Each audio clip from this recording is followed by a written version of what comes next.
Happy New Year, which means Oscar nominations.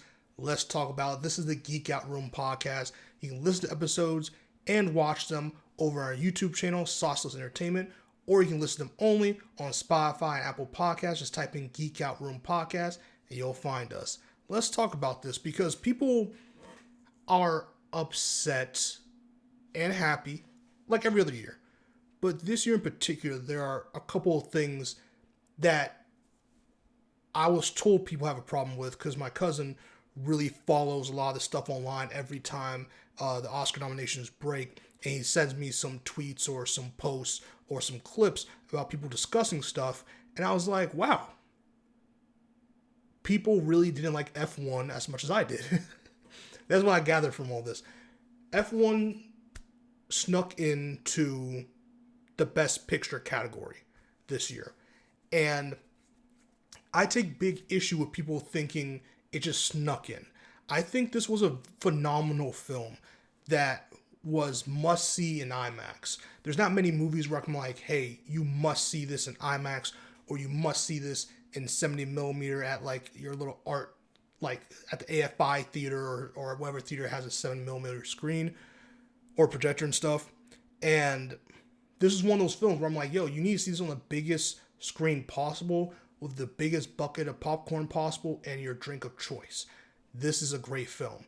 It was fun. It was dynamic. I'm not even a big Brad Pitt fan, personally, as an actor. I enjoyed him thoroughly in this movie. Damson was really good in this film as well. Great editing. Just a great summer sports film. As someone who doesn't watch F1 or know much about F1, it made me want to get into F1. Like, it did everything it needed to do.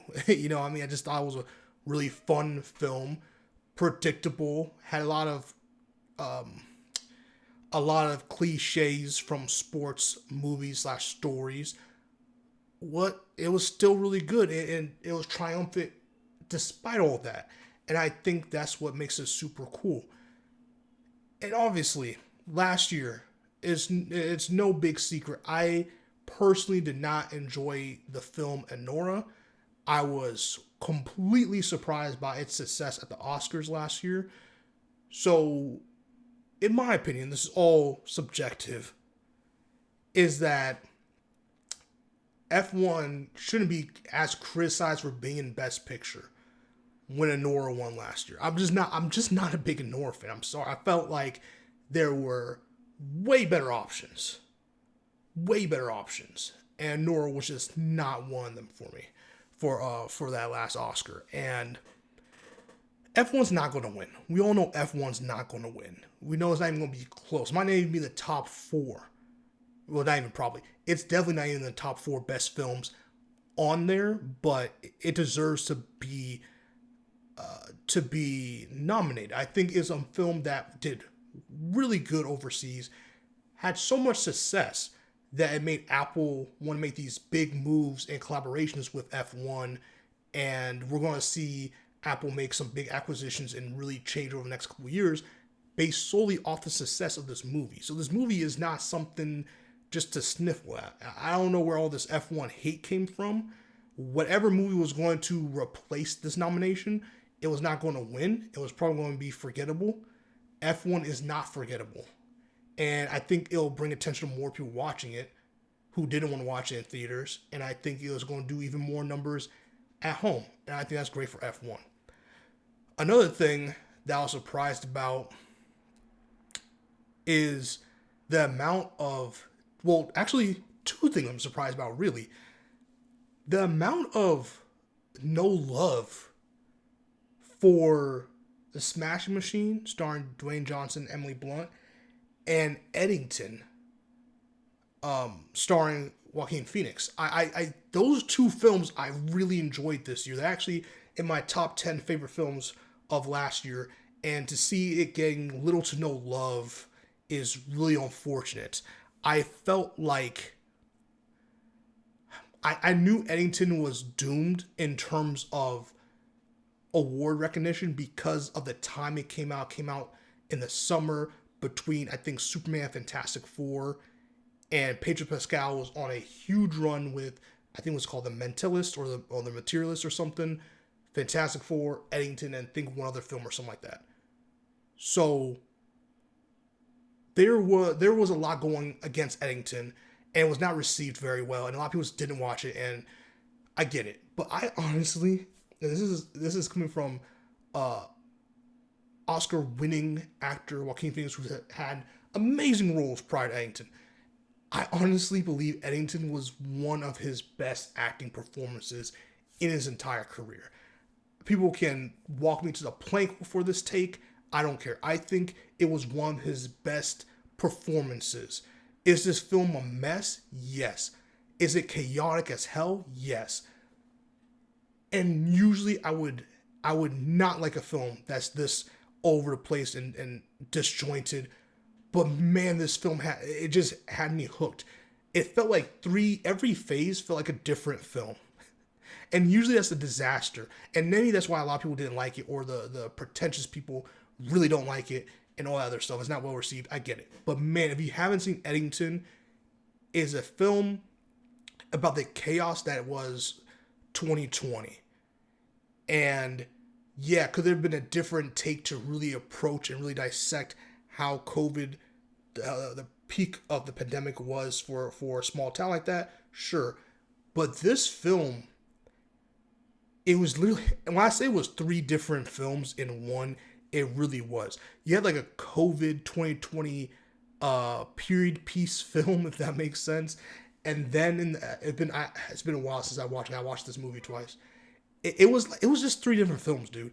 The last act turned into this neo-Western action film. So like the first act felt like a period piece political drama, if that makes sense, about 2020. Like, that's what it felt like. The middle felt like some cultist conspiracy theory film, and then the last one turned to like a Western film, and then the epilogue felt somehow tied all of it together, and it was just so funny. It was just funny. It was action packed at the end. It had amazing performances, dude. It just had amazing performances across the board. And there's this moment in the film, I'm going to spoil it. No, maybe I shouldn't. It really doesn't matter. It really doesn't matter. There's a moment in the film where Pedro Pascal slaps Joaquin Phoenix's character. And that moment was so beautiful. It was because of what directly leads after this for the rest of the film. That's why that moment was just a beautiful moment in the film. I don't want to spoil the entire film, but it was just a really great moment in the film. And it just turns the film into a different gear, and it doesn't stop for the rest of the movie. And there's no way going into this film I would have predicted that. I'm Eddington's #1 fan, and I cannot wait to get that thing physically, because I'm going to watch it again. And it's a really interesting film that I really enjoyed. I cannot lie to you. Like, I just really enjoyed it. And the end of the film, to me, was superb, and it made the entire thing worth it, even though I was already locked in from the beginning. It was an amazing film that not a lot of people talked about, and that's unfortunate. So that's how I felt about a lot of those situations in the films. F1, to me, again, really liked it. Eddington, I'm really disappointed. Smash Machine, going to that, I thought Dwayne Johnson did an amazing job. It's really unfortunate that he's getting no love, no nominations. Emily Blunt is getting passed over, and I thought that was one of Emily Blunt's best performances. Her best of all time, probably not, but to me it's highly debatable, and I'm willing to say it, and I wouldn't be mad if someone else said it, that this is her best performance, like in a non-leading role. I thought she did really, really well in this role. I actually liked her more in the Smash Machine than I did in Live, Die, Repeat, or Edge of Tomorrow, however you want to call that damn movie. But like, amazing film, love her performance. Thought she was better in the Smash Machine. I really thought this season she was going to get a lot more buzz and be a lot more loved in the awards category, and she's not. And I'm very surprised. I didn't know this many people did not like the Smash Machine.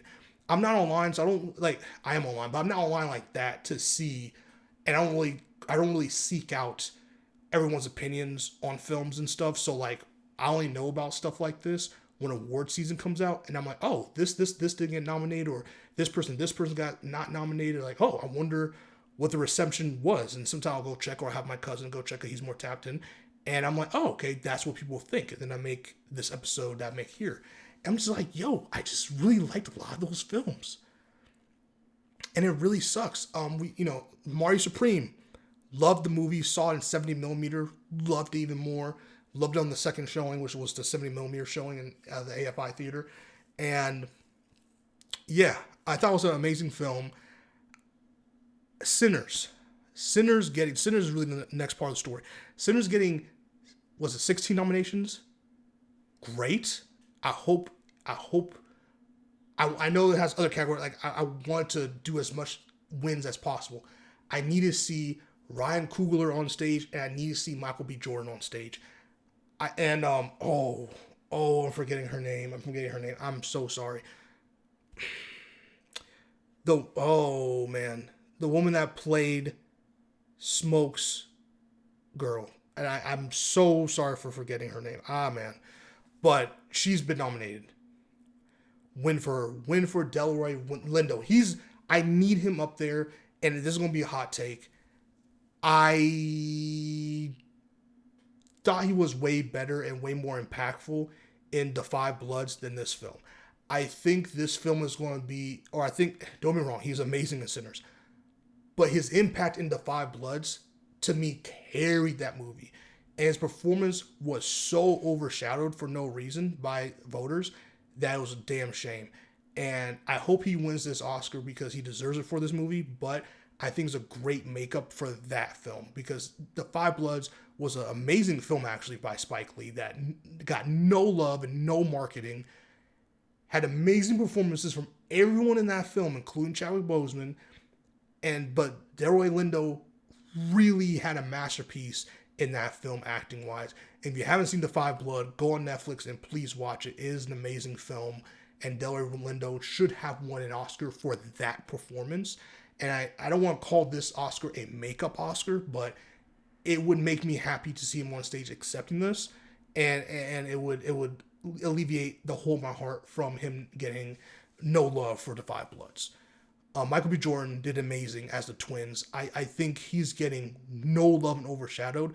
Don't get me wrong, I think Timothée Chalamet did an amazing job, and I feel like you really gotta reward him now, because if not now, when? Kind of on some Leo DiCaprio shit. I don't think Leo's winning. I'd be really surprised to see Leo up there winning, because I just don't think he's getting any love. I don't think people are really talking about him like they're talking about Marty Supreme, like they're talking about Sinners. I would be really surprised to see Leo up there for this. Not saying he didn't do a good job, I just really would be surprised. I really do think it is Timothée Chalamet's Oscar to lose. But man, I think there's going to be a upset. It shouldn't be upset, but I think it will be upset that Michael B. Jordan will win his first, or is this his first Oscar? He will win an Oscar for the smoking, for the twins. I think he deserves it. I think he did a really good job. And I think people are really underselling his performance. I really think he is. I'm not saying Timothée Chalamet didn't do a good job, but man, Michael B. Jordan killed it, and we need to remember that. With that being said, that's like my quick little thoughts on the Oscars. Closer to time, I will have a longer video really dissecting some of my thoughts and opinions, but this is like kind of my quick fire episode about how I feel about the Oscars and just some of the stuff I've just been hearing or feeling. Like, I'm just really surprised to hear the hate for F1, the Smash Machine, and for Sinners. But now, I mean, Oscars show love now, but for like the months leading up to this, a lot of hate for Sinners, and I'm really happy that the Oscars did right by nominating them for the record, because it was truly a phenomenal film that I don't know why people try to act like it's not. And yeah, and Eddington, man, damn.